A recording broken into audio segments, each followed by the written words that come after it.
Edward's branch line runs from the station at the bottom of Gordon's Hill. It goes along the coast to a port where the twin tank engines Bill and Ben work. Edward and Boko run this line, and Donald and Douglas, the Scottish twins, help them when things are busy. They all work happily together. Their trains don't need to run fast. But it's not often they keep the big engines waiting. Usually it's the big engines who are late. One morning, James was delayed at the big station, and Edward had to wait for him.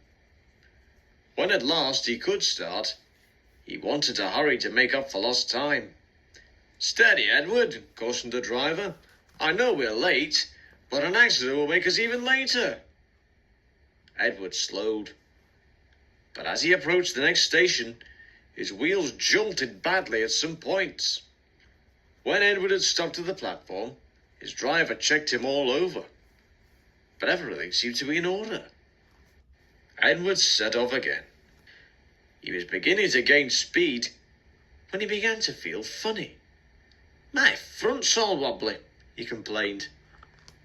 Scarcely had he said it than the fireman saw something bumping along the line beside them.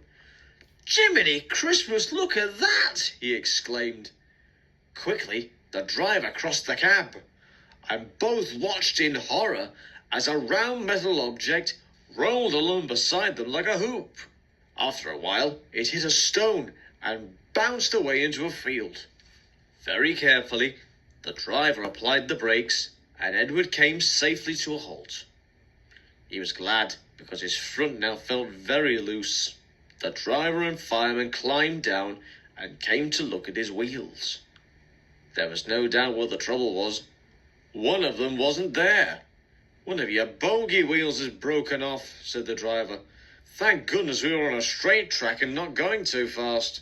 There could have been a nasty accident." A little later, the Fat Controller's telephone rang. He listened in astonishment.